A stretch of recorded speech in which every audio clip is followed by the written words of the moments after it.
No Impressões de hoje, o deputado estadual Bruno Cunha Lima, ele vai contar como entrou para a carreira política, o mandato de vereador por Campina Grande e a nova experiência como parlamentar estadual.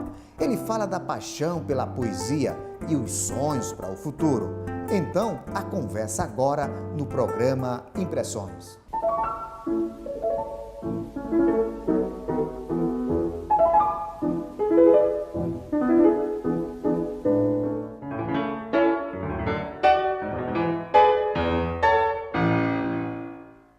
Olá, então a nossa conversa a partir de agora é com o deputado do PSDB, Bruno Cunha Lima, o mais jovem parlamentar aqui na Casa de Epitácio Pessoa.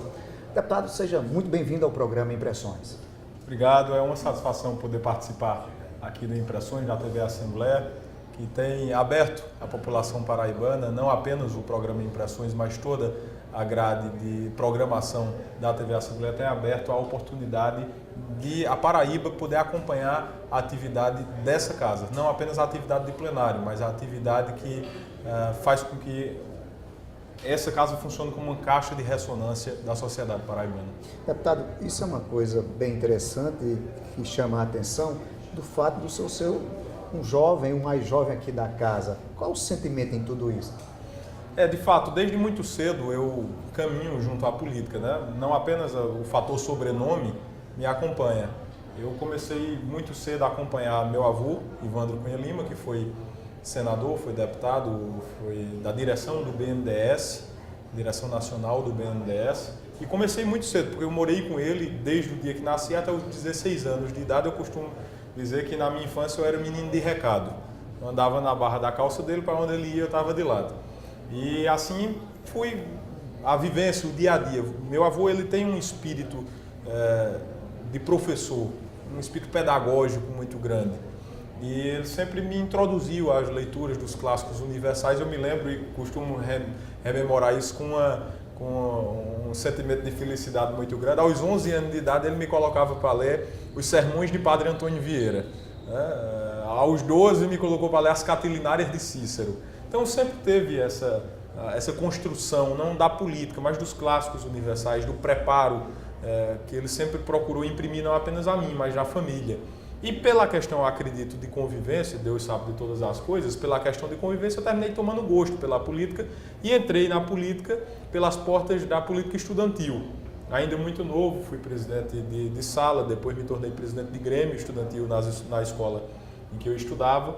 Quando chego à universidade, recebo um convite para disputar como membro lá da chapa no Centro Acadêmico do curso de Direito.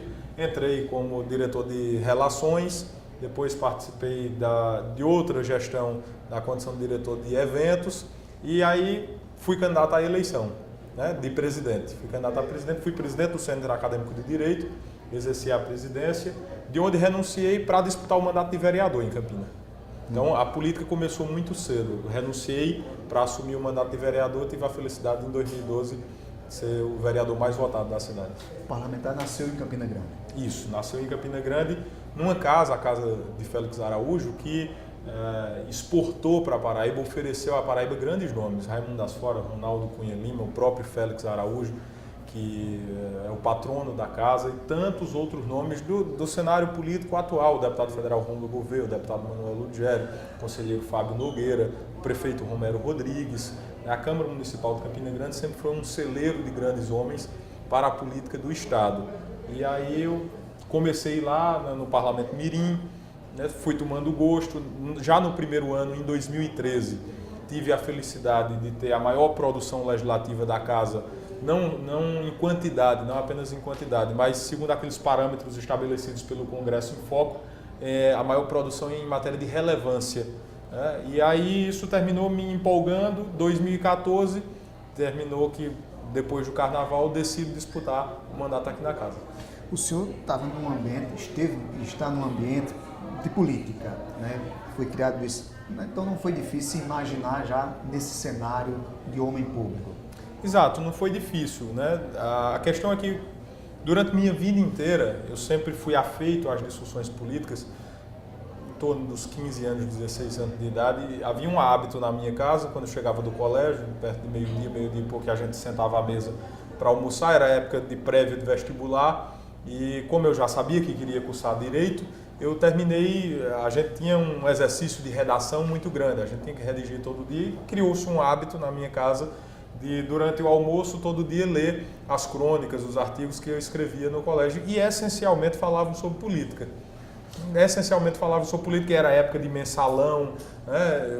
Muito novo, o sangue no olho, a faca nos dentes, e escrevia muito afiado, vovô Ivandro se preocupava, fazia meu filho, manere, alivie, e ficava com aquela preocupação, e não foi difícil me imaginar, só que durante muito tempo eu sonhei, por exemplo, em participar das Diretas Já, eu sonhei em participar do movimento dos Caras Pintadas, isso era um desejo, sempre foi um sonho muito grande que eu carreguei comigo, participar dessas movimentações de rua. E justamente quando elas começaram a acontecer, e nós estamos vivendo uma época dessas movimentações, quando elas principiaram, a sua retomada aconteceu com aquele, não é só pelos 10 centavos, o aumento das passagens em 2000 e acho que 2009, 2010, não, já agora, 2013, 2014, eu me vi justamente sentado do lado oposto do balcão. Eu já não estava como manifestante, eu estava fazendo parte da classe que estava sendo manifestada. E aí eu não vi isso com temor, pelo contrário, encontrei nisso uma oportunidade de cumprir justamente aquilo que eu sempre acreditei. Eu estou tendo a oportunidade de ser um dos manifestantes do outro lado do balcão. E aí isso sempre me empolgou e me empolga muito para as discussões políticas. É tanto que nas mais acaloradas discussões regimentais aqui da Casa, da Assembleia, eu procuro participar. Hoje pela manhã, por exemplo, nós tivemos uma discussão a respeito das nossas competências legislativas. E essa é uma discussão que eu tenho procurado travar desde o primeiro dia de mandato. As nossas competências são reduzidas em função de um poder executivo, em função de uma Constituição que muitas vezes engessa a Assembleia. E eu sou um profundo defensor da atuação da Casa. Porque se existe alguém que tem o condão, que tem a responsabilidade de ser, como eu disse há pouco, caixa de ressonância da sociedade, esse poder é o poder legislativo. A gente tem que discutir as nossas competências e aí mais uma vez, eu não me vejo com dificuldades para exercer esse mandato, porque eu gosto da atividade parlamentar, dedico boa parte do meu dia, da minha vida, para essas discussões, procuro ter na minha equipe os melhores quadros possíveis para a gente poder ter discussões elevadas que honrem a população paraibana. Deputado, o senhor, como bem falou aí, foi criado nesse ambiente, Ronaldo Cunha Lima, um grande orador, Raimundo Asfora, outro grande orador. O que é que o senhor tem dessa turma toda na questão da oratória? Primeiro, a admiração que caminha comigo. Eu disse há poucos dias, o Senado Federal lançou uma nova coleção, Senadores da República, tratando sobre a passagem de grandes oradores na tribuna do Senado. E eu fui ao lançamento porque a primeira edição homenageou o Ronaldo. E eu disse que eu tenho a oportunidade de ter duas das minhas maiores inspirações dentro da minha própria casa. Não preciso recorrer tanto inspirações políticas quanto poéticas, eu não precisei recorrer à seara alheia. Dentro de casa eu tenho meu avô Ivandro, que apesar de todas essas ebulições políticas que o país tem vivido nos últimos anos, nas últimas 2, 3, 4 décadas, desde o processo ditatorial até a chegada da democracia, vovô Ivandro foi senador, deputado federal, como vice-presidente do BNDES, e não há uma única vírgula que se falar, hoje em que a classe política está posta em xeque, não há uma única vírgula que se falar da honradez, da probidade, da dignidade de Ivandro, não só para a atividade política. Como eu disse, ele foi meu professor, exerceu também papel de pai, papel de avô, de amigo e inspiração poética. Como você disse, vovô Ivandro tem, assim como Ronaldo fora de sério, o poeta da Paraíba. O senhor costuma fazer algumas poesias? Rapaz, eu sou mais como é que eu posso dizer? Um defensor da cultura. Não tenho ao meu redor grandes nomes da poesia, mas eu sou um defensor e alguém que levanta a bandeira da cultura. E gosto, adoro, sou fã da poesia. Deputado, o senhor já passou pela Câmara Municipal de Campina Grande. Como é que foi a passagem do senhor por lá? O que o senhor deixou que marcou lá o seu mandato lá em Campina Grande? Exato, eu tive a felicidade de poder ir para Campina, de exercer o meu primeiro mandato lá na Câmara Municipal. Eu já disse o orgulho que tenho de ter na minha história aquele primeiro passo, aquela escola de política que foi a Câmara Municipal, sobretudo pelos grandes nomes que ela já ofereceu ao Estado. Mas eu tive a felicidade, como disse, de no primeiro ano do meu primeiro mandato ter a maior atuação em matéria de relevância da Câmara.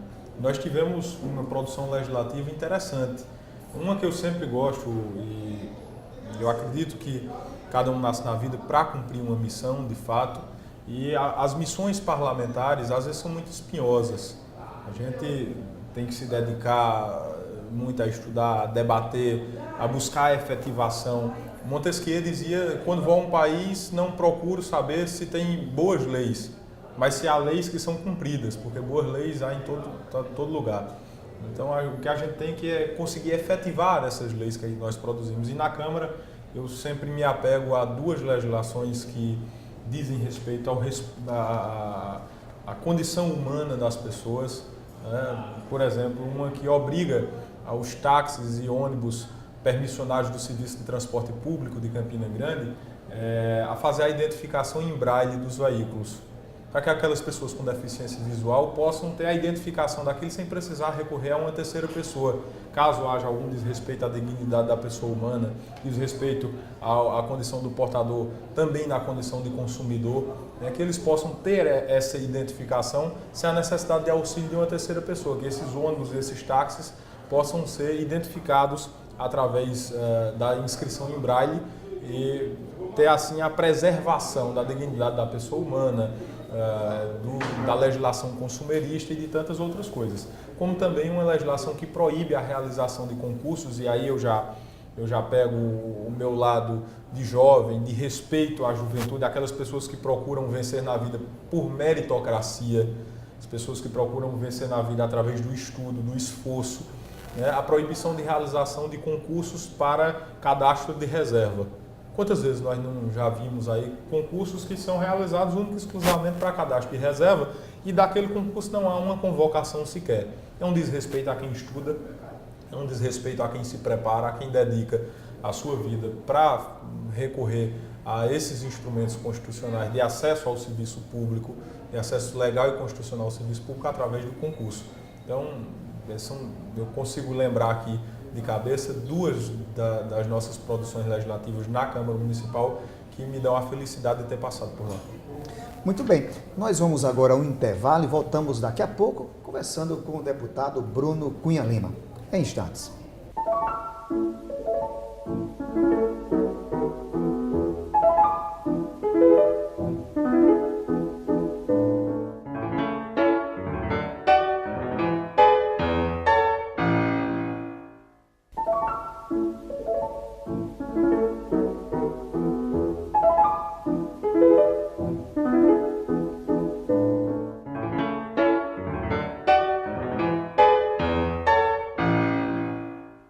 Estamos de volta com o programa Impressões e hoje entrevistando o deputado do PSDB, Bruno Cunha Lima. Deputado, já são 2 anos aqui na casa, o que isso tem representado na sua vida pública? Com o sucesso das eleições de 2012, eu te disse, eu tive a felicidade de, na minha primeira disputa, ter sido o vereador mais votado de Campina. Isso foi um motivo de muito orgulho para mim. E com o exercício do mandato naquele primeiro ano foi natural a especulação. Terminou sendo natural. Cheguei na Câmara de Campina Grande com 22 anos e tivemos uma atuação muito bacana, uma atuação parlamentar muito atual para os termos do que a população exige hoje. E, em função disso, a própria imprensa, as pessoas que convivem em Campina começaram, rapaz, por que não pensa em disputar um mandato?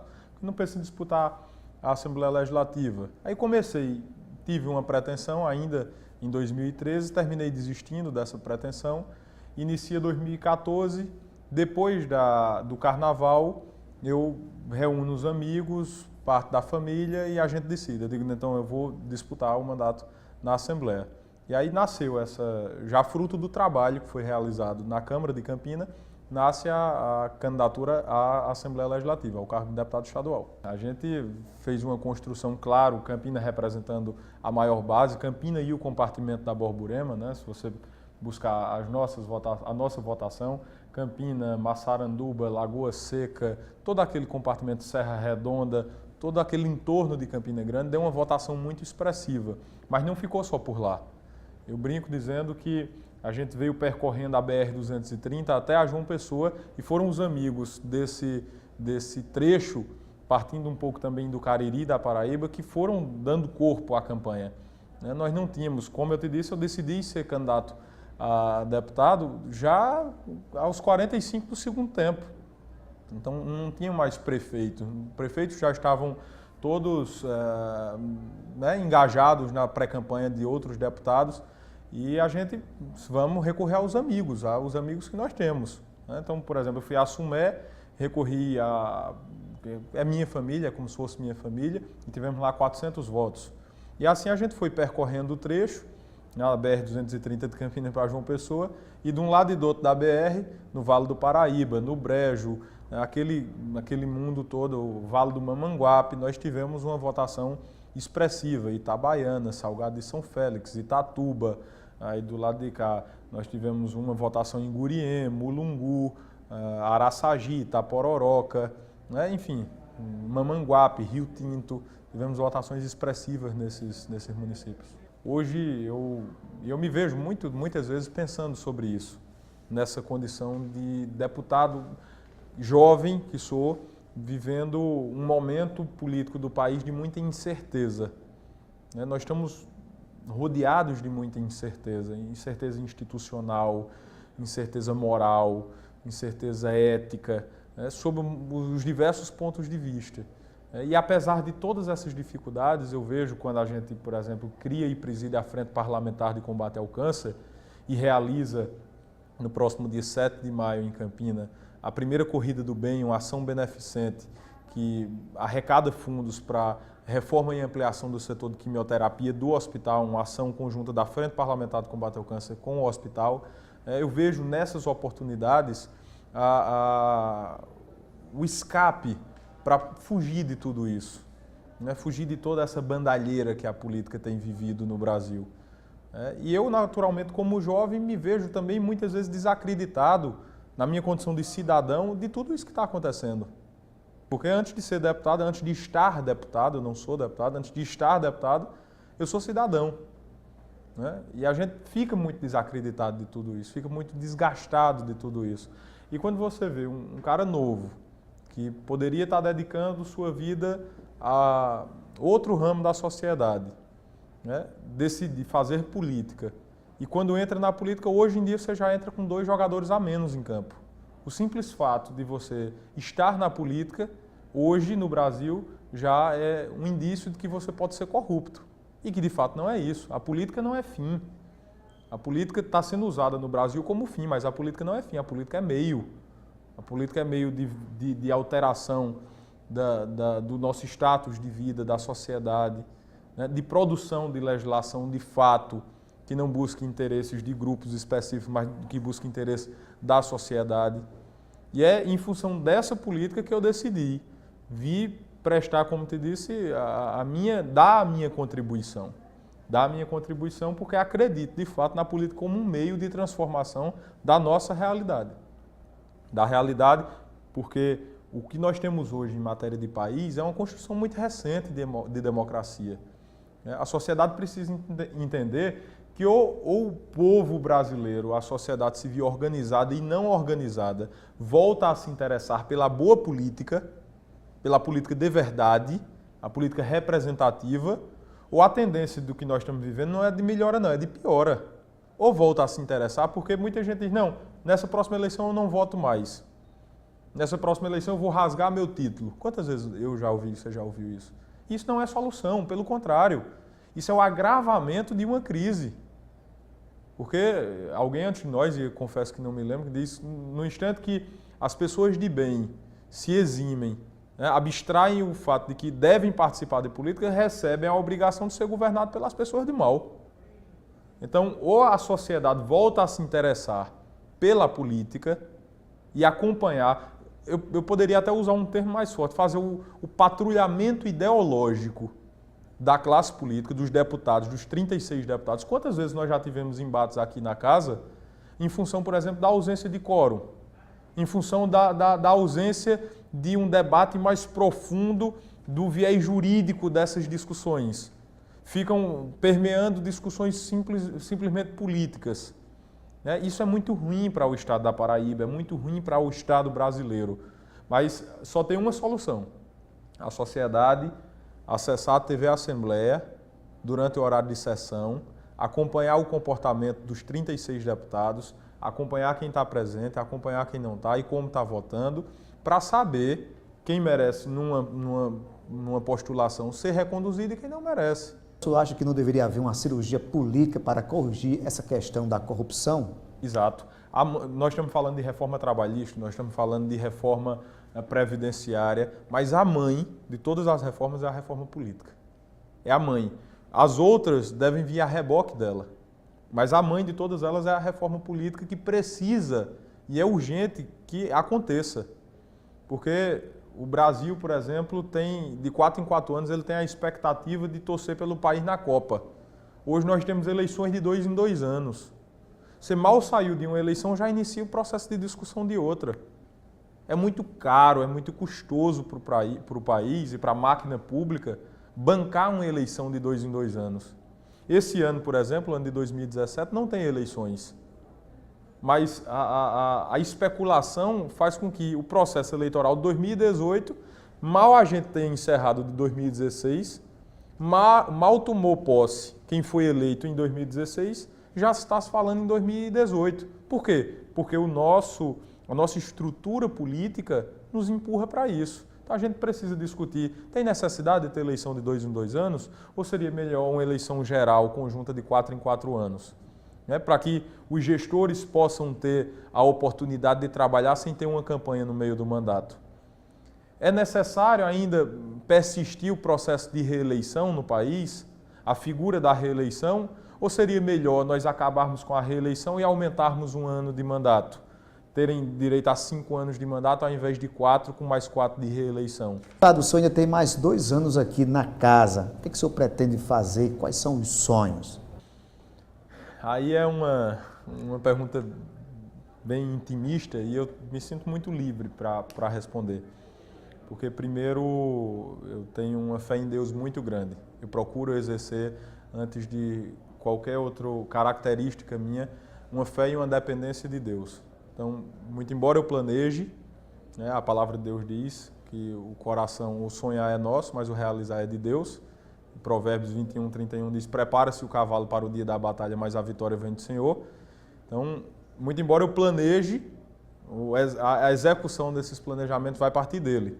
Mas eu carrego cá comigo as pretensões, eu tenho pretensões, o que não significa que eu tenha pressa. Eu tenho pretensão de um dia, depois talvez de renovar o mandato aqui na casa.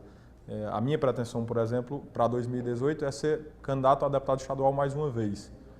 Mas eu tenho a pretensão de um dia tentar disputar um mandato na Câmara Federal, ser deputado federal. Tenho uma pretensão enorme e eu brinco dizendo isso, todo jogador de futebol, quando ele está jogando pelada na rua de casa, ele sonha em jogar na seleção brasileira. Assim como todo político sonha, por exemplo, em governar a sua cidade.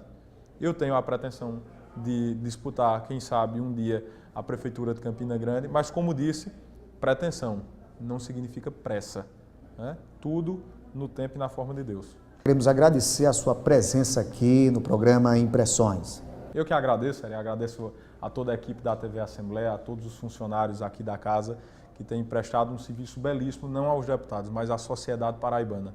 E é esclarecedor, eu já me coloco até à disposição para a gente vir aqui discutir Frente Parlamentar de Combate ao Câncer, discutir outros projetos que fazem parte do dia a dia da casa e que eu tenho certeza são de extremo interesse da população. E faço um chamamento, eu faço um convite a você que nos acompanha através da TV Assembleia, seja pelos canais ordinários, seja pelas redes sociais, que a TV Assembleia também disponibiliza, eu faço um chamamento para que você acompanhe a atividade aqui da Assembleia Legislativa.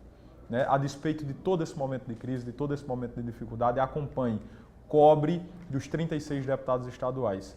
Cobre agora e cobre nas eleições, porque só assim a gente vai conseguir transpor esse momento de dificuldade que o país vive.